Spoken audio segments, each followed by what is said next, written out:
Paralelo ao nosso mundo, existe outro universo de poderosos e perigosos seres que controlam seu território com ferocidade mortal. Quando a Tenente Artemis e seu esquadrão de elite são transportados através de um portal que liga os dois universos, uma luta pela vida começa. Retornar ao seu mundo e impedir que essas criaturas consigam passar pelo portal é o único objetivo da Tenente.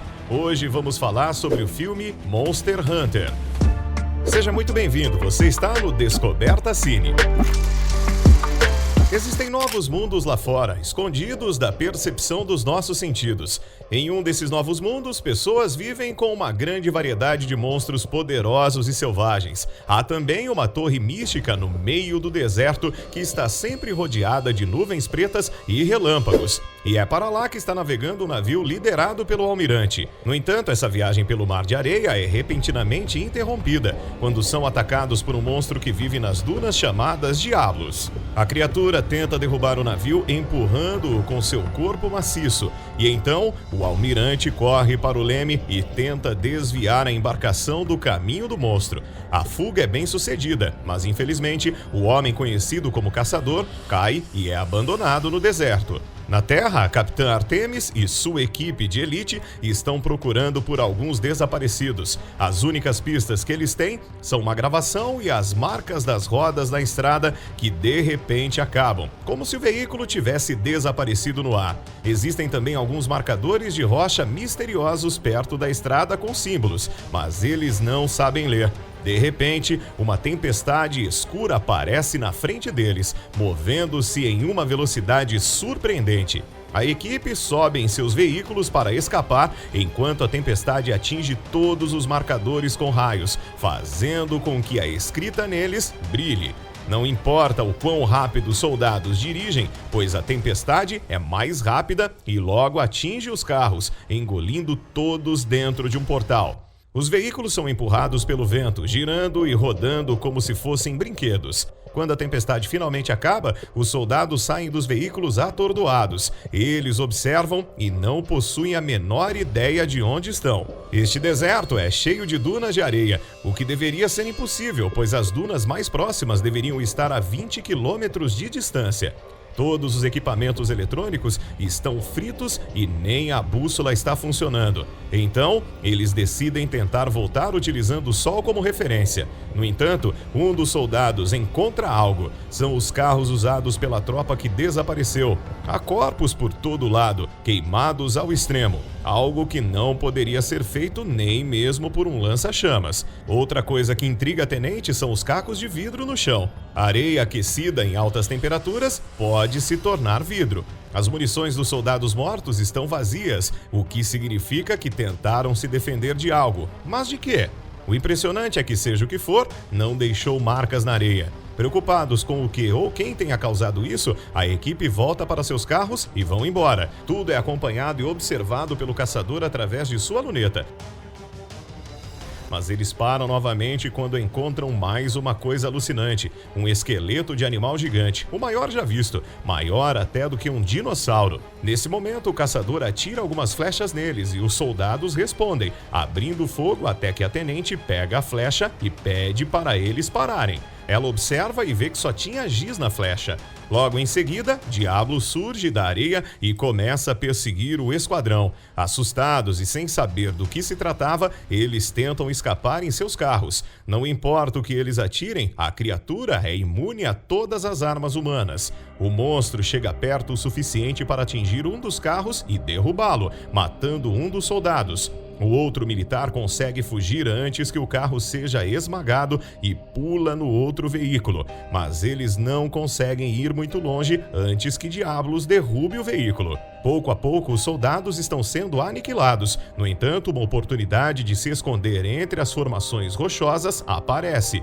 Enquanto isso, o caçador atira uma flecha de fumaça em Diablos para distraí-lo. O esquadrão entra em uma caverna com uma entrada muito pequena, impossibilitando que Diablos se aproxime. Todos estão apavorados, mas a Tenente tenta acalmar a todos, dizendo que vão sobreviver e sair desse pesadelo. Suas palavras são interrompidas quando ela, de repente, é tomada por um monstro parecido com uma aranha gigante, que a pica e injeta nela um veneno paralisante. Eles tentam acordar a tenente, sem muito sucesso, e precisam ir embora, pois o local está infestado dessas criaturas. Eles abandonam sua líder achando que ela já estava morta. Os soldados atiram nas criaturas com a ajuda do caçador, que está atirando flechas com explosivos do topo de um penhasco. Enquanto as aranhas vão atrás dele, 2 dos soldados conseguem escapar, enquanto um deles é devorado.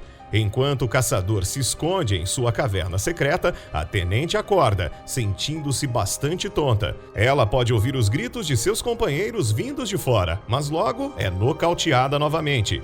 A próxima vez que ela acorda, ela está dentro de um casulo no ninho dos monstros. Felizmente, o casulo é fino o suficiente para ela arrancar com suas próprias mãos. Uma vez livre, ela percebe que está cercada por ossos e mais casulos segurando os corpos de 2 dos seus companheiros de equipe. Lutando contra a tontura e a dor, ela pega a bolsa caída de seu companheiro e recupera 2 sinalizadores, uma lata de oxigênio e um monte de balas. Usando um dos sinalizadores como defesa e luz, ela caminha por uma espécie de corredor feito de teia de aranha e de repente se assusta com um dos seus companheiros ainda vivo. No entanto, ele é capturado novamente e dessa vez é morto. Ela incendeia combinando o sinalizador com a lata de oxigênio, fazendo com que todo o ninho queime. A tenente começa a subir em direção à saída e quase consegue, mas um dos monstros agarra sua perna, a puxando e arrastando ela de volta. Então, ela se liberta jogando as balas que salvou no fogo, fazendo-os explodir. Quando ela finalmente sai da caverna, é de manhã, e a luz do sol impede as aranhas gigantescas de sair. Depois de ter um surto, ela abre uma bala que encontra no chão e derrama a pólvora no ferimento do tornozelo. Então, ela bate 2 pedras juntas para criar uma faísca e inflamar o fogo, efetivamente cauterizando a ferida. Depois, ela sobe o morro para conhecer melhor a região, mas ela só vê o deserto ao seu redor e a tempestade que a trouxe até o horizonte. Essa pode ser a chave para voltar para casa, mas há algo que ela precisa testar primeiro. Ela joga uma pedra na areia, fazendo com que Diablo saia com um ataque furioso, confirmando que ele ainda está por lá. O caçador continua observando até que ela encontra o navio, que por um segundo a faz pensar que poderia haver água em algum lugar. No entanto, ela só encontra areia e mais areia. Ao pular dentro do navio, ela se depara com o caçador e eles começam o combate. O caçador captura a tenente e a leva para o seu esconderijo. No entanto, ele não fala sua língua, o que dificulta ainda mais a interação entre os dois. Em sua caverna, a tenente observa como ele se alimenta e se refresca, e apesar de pedir água, o seu pedido é negado. Depois de muito impasse e luta, eles conseguem chegar em um acordo. Os dois querem voltar para a tempestade, mas Diablos domina as dunas. A tenente acha que eles deveriam voltar para seus carros militares e recuperar suas armas, mas o caçador discorda. As armas são inúteis contra o monstro. No entanto, o caçador possui uma ideia. Ele quer matar uma das aranhas e arrancar seu ferrão, utilizando com arma contra o Diablos. A tenente concorda com a ideia de usar um monstro para matar o outro, algo bem arriscado, mas é a única alternativa. Eles colocam o plano em ação que incrivelmente funciona. Eles então cortam o ferrão da aranha que será utilizado como arma. No dia seguinte, eles começam a preparar o plano. O interior do ferrão da aranha está enrolado em uma flecha. Eles constroem uma armadilha no navio e Artemis recebe armadura e armas para treinar.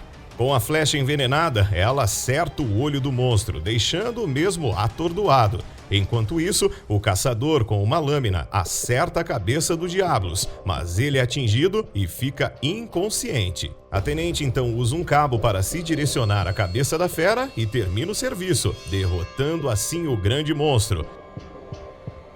Ela carrega o caçador pelas dunas e faz de tudo até que ele se recupere. Após outra longa caminhada, a tenente e seu parceiro chegam a um oásis. Então, eles decidem parar para se refrescarem. A área é povoada por criaturas parecidas com tartarugas, chamadas apseros, que o caçador explica que são herbívoros. Então, eles não precisam temê-los. Quando a tenente se aproxima da água para beber, outro monstro chamado Cépalos sai dela para atacá-la, mas o jovem o mata com um golpe rápido de sua espada. Isso até cai bem, pois logo em seguida eles assam a criatura. Depois de ficarem dias sem comer, a refeição está mais do que deliciosa.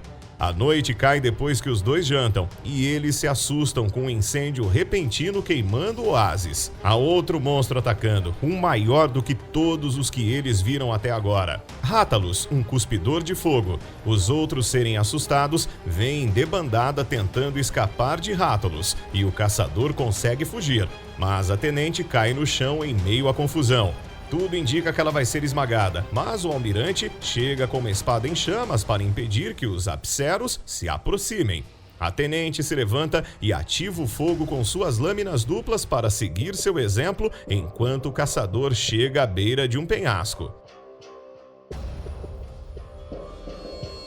A tenente agradece ao almirante por sua ajuda, que a surpreende falando sua língua antes de nocauteá-la com um soco.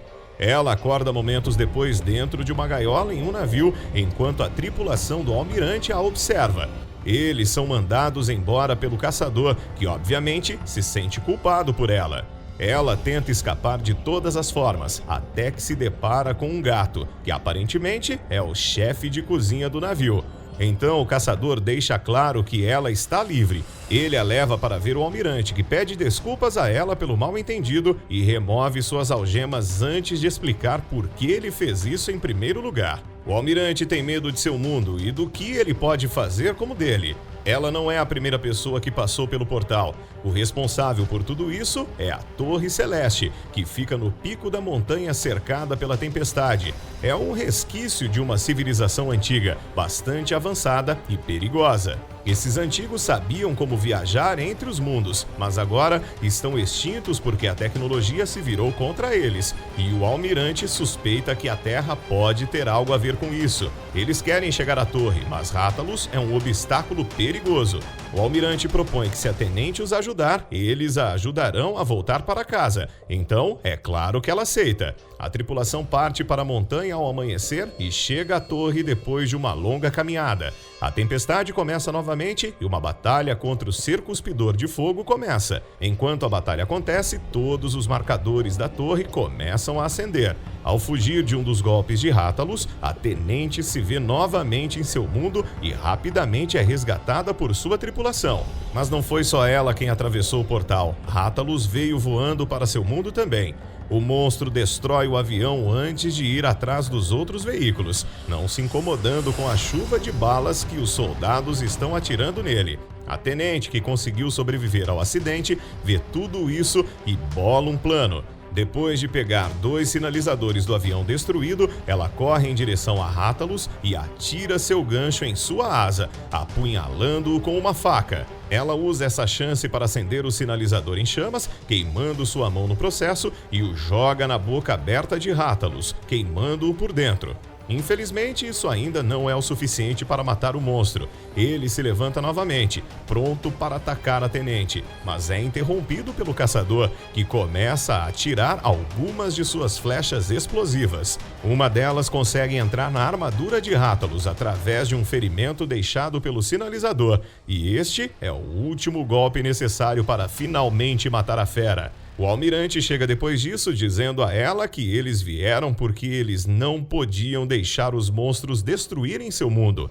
A Torre Celeste abre outro portal e uma criatura ainda mais horripilante está em cima dela. Então a tenente decide voltar para o outro mundo com eles para destruir a torre e acabar com este ciclo de uma vez por todas. Mas me diga aí, o que você achou dessa história? Deixe nos comentários. Estou indo nessa. Até a próxima!